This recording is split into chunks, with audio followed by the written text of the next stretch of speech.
Hi there, Lindsay here, the Frugal Crafter. I thought I would just record a little topic that I'd kind of brewing around in my mind over the past few days, and I thought it would be kind of fun just to chit-chat this with you. We could talk it out, we can hash it out in the comments, because it's something I'm really curious about. So recently, like the last few weeks, I have happened upon a few, and I'm not a big yard saler or thrifter. It's unusual that I stop at a yard sale, and I have made 3 pretty significant used craft supply hauls. And it's been fun because actually, I gotta be honest with you, I've been crafting a long time. I started stamping, I've been painting since childhood, but I started stamping in the late 90s. I started scrapbooking after my son was born in 2002. But before that, I started stamping and doing kind of the funky artsy stuff and working with clay, polymer clay and things like that. I enjoyed that kind of crafty, hands-on stuff in addition to my painting. And I was also teaching classes and kids classes, and we do mixed media and different crafts like that in the kids mixed media class. And I really love that sort of really artsy-fartsy, art doll, altered book, weird stuff that was really popular back in around 2000. So it's really fun when I find supplies like rubber stamps or books or other media that was really popular then, because that kind of just sparks joy. I just find it very interesting. So anyway, I had found, I'd gone to a yard sale and found some crafty goodness. I'd gone to a book sale and found some crafty goodness. And I'd gone to a thrift store and found some crafty goodness. And it was I was kind of thinking, boy, that's weird that all of these things happen within like a 2-week span. And then I got to thinking, are people just getting rid of their craft supplies and not doing it anymore? So I started to think about these people that had offloaded their craft supplies and what their story is, and are they still crafting? Are they just, have their interests changed? Are they getting rid of old supplies to make room for new supplies? And it just kind of like was a little earworm or something. It just kind of started thinking about it. It's like, I wonder what the stories behind these people are. Are they women? Are they men? They're probably women, just like demographically. I know my viewership is about 80% to 85% female. And I was just kind of wondering what their story was. Why are they abandoning these craft supplies? Is it they've used them a ton and they're just sick of them? And now some of the supplies were used, but I picked up a couple stamp sets from the late 90s from Stampin' Up! That had never even been mounted. They'd never seen ink. And they were cute ones. They were ones I would have bought. Those were ones that I wanted, but I couldn't afford at the time. So so I thought that was really interesting. The other thing that I was wondering is that, are people just cycling through so quickly? Because none of the stuff I found was really that modern. So let's be completely fair. This stuff was quite a bit was coated older. It wasn't like clear stamps. I prefer rubber stamps when I can get them. Clear stamps are very convenient and they're less expensive, so that's really nice. Plus you can see exactly where you're stamping with them. But personally, I like a wood-mounted rubber stamp. The only time I ever unmount a rubber stamp is if it's not working properly on its wood mount and I can't get it to stamp right when I flip it over, or like I had some Hero Arts ribbon rubber stamps that I mounted because I couldn't line them up on the wooden mount well enough without a stamp positioner, and that would have been just very time consuming. So I took them off their wood blocks and put cling foam on the back just so I could line them up better to make them more useful, because I do have the space for them. I have a big wall that I store them on in the crafty hoard room. I call it the crafty hoard room. And I've noticed that myself, I do not buy stamps as often, except for like these thrifted ones, because I find really funky stuff that I don't see all the time. I don't buy stamps as often as a lot of stampers where stamping is a primary hobby.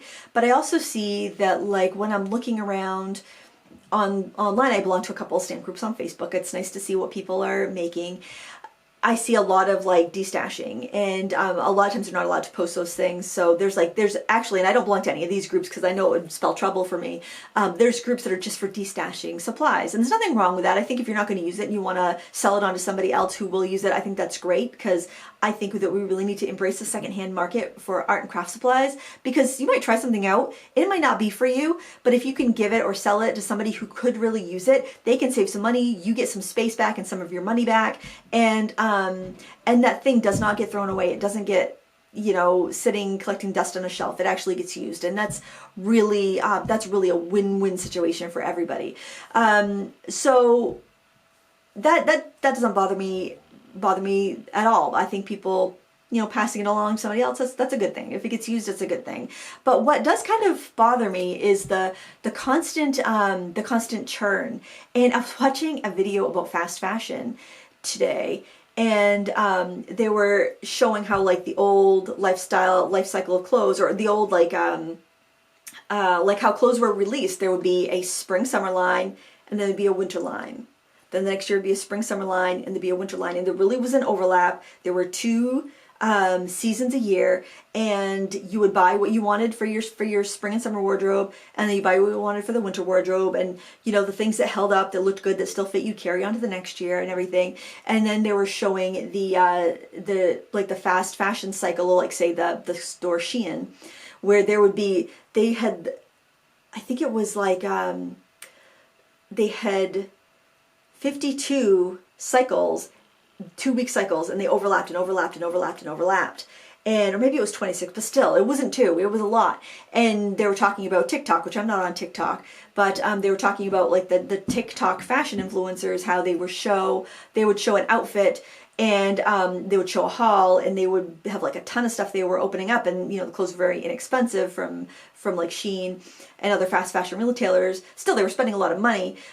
So then they would show all these clothes, but by the time people would be inspired and they'd buy them and they would wear them, and they were oh, that's passé now, that's out of style, that's that was so 2 weeks ago. And it's like, which sounds funny, it sounds like something you'd see in like the movie Clueless, or some like I don't know, teeny movie from the 90s, but that's kind of how it would be. like. And the sad thing would be that these people would try all these outfits, and they had tons of money to spend. They'd spend $1,000, but get like probably 500 pieces of clothing.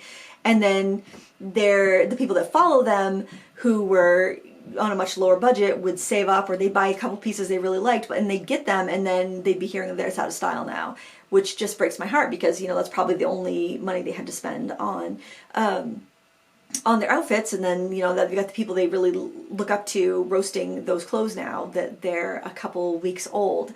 And I don't think it's that bad in stamping, and I don't think there's anything wrong with any of these stamp companies per se, but they all have monthly releases, and stuff does get retired and discontinued pretty quickly. And then if people don't jump out and buy it right away, whether they really know if they want it or not, they're afraid they're going to miss out, because they'll sell out and then they'll be on to the next thing. So they'll jump on it and buy it because they don't want to miss out, and they want to have it, and they think they really want to use it, but then a lot of these things don't get used, and they pile up, and then people feel bad, and that's what I don't like to see. That's kind of the dark side of it. And it seems to be getting worse and not better. And I kind of thought that trend would go by, and people would kind of come to their senses, but it doesn't seem to be. And I kind of wonder, like, is that what I'm going to see at the thrift stores in a year? Am I going to see like buckets and buckets of clear stamps? Am I going to see tools that no longer are supported by the manufacturer because they were hot, they were sold, they were used for a little while, then everyone forgot about them, and then they're all dumped? I don't know. It just kind of reminds me of how fashion is going. And I am so glad to see so many young people going for thrifted clothing, that I thought, why don't I go for thrifted craft supplies and see if we can get that, I have no idea what's going on upstairs, and see if we can get that trend going, because I think that there is so much stuff in the world, and if we can, make use of it, then we can get it out of the landfill, we can have fun using it, we can enjoy our supplies, and then we can save our money for the stuff we truly do enjoy and like.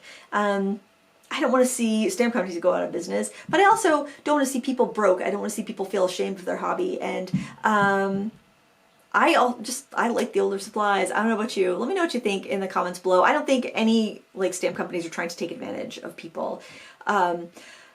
It's just there's so many companies, and it's kind of a small amount of crafters that it just really. And I know we're all capable of making our own choices, and we're all adults. But it's just something I was thinking of. I don't think there's a lot of people using older supplies, and that's something that I want to do. I want to be an influence for good. An influence for using the older stuff, maybe adding some new stuff in with the older stuff. The other thing I noticed is that because I've been stamping so long, nothing seems really that new. or everything starts to look the same. If something gets trendy, then everything is a cute animal with no detail, you know, and I'm not interested in that. I'm not big on cute, but I do like House Mouse. I like some of those like really cute detailed older stamps, but the newer kind of like cleaner, just cartoony looking ones, I'm just not that interested in. Nothing wrong with it. If you like it, go for it, buy it. There's tons out there to find. I think a lot of times we see something so much that we think we like it, and that's how trends happen, that you see it enough and you're conditioned to like it. We get conditioned. I've been reading Brave New World too, which talks about conditioning a lot. But I think we get conditioned to like those things, and then we don't even know what we like anymore. And I was feeling that while I was doing a lot of sponsored videos, and the companies I worked for were wonderful. They paid. It wasn't just free product.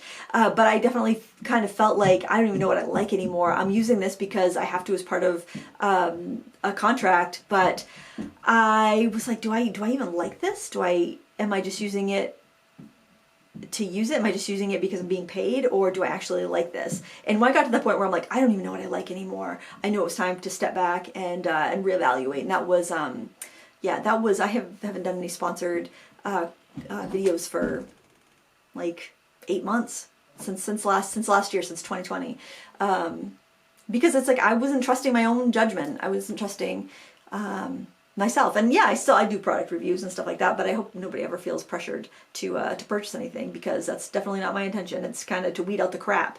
And if you're in the mood for something or in the market for something, then there it is. But it's just something I was thinking about. I'm always excited when I find craft supplies at a yard sale or at a thrift store. And it seems like they're coming around a lot more often. So maybe people are just cleaning out stuff they haven't used in years. I don't know. Maybe it's a trend. It just kind of it made me think. And it's good to think. It's good to think about things. It's always good to question everything. It's good to think about how we spend our money, how we spend our time. And it's good to evaluate what do we like, what do we enjoy. Are we still liking this? Does it still serve our needs, or are we holding on to something from our past that isn't necessarily serving our needs? Like I have knitting needles, friends. I have yarn. When's the last time I knit? And I think I'm holding. That's part of Fantasy Lindsay. Fantasy Lindsay likes to knit and crochet, and she does that. Reality Lindsay has not done that in a long time. So is it just a part of our past we're holding on to because we remember we used to enjoy these things, and we harken back to those calm, peaceful days when we would sit like on the porch and knit for hours? Are we holding on to something from our past? Are we holding on to those old scrapbooking supplies because we miss going to crops, we miss getting together with other people that also had that same hobby, and we think we're going to get that feeling back again when we dig those supplies out? Are we holding on to that bucket of oil paint, that basket of oil painting tubes because we painted in college and we miss being college age and carefree and footloose and fancy free? Is that why we have that? It's question these things. It's good. It's good to question. And it might make you want to open up those supplies and give them a whirl and see how you feel and sit in it and not sit in your supplies, sit in the feelings of using the supplies and how it makes you feel. I certainly am not allergic to getting fun new things. I am certainly not allergic to seeing a cute stamp set and hitting that buy now button. Definitely not. And I am not shaming anyone for that, because I get immense joy out of creating, and I want everyone to get joy out of creating. I don't want people to get shame out of creating. I don't want people to feel bad about creating. I don't want people to go into debt because they want to create. And I don't want people to feel pressured to use certain things in certain ways because they see other people doing it online. I never want anyone to see one of my videos and be like, well, I gotta go buy what Lindsay has. No. Use what you have. If you need something, fine, go get it. If you want to, go get it, but don't feel like you have to. Go dig around in your old supplies, see what you got. You probably got something that'll work.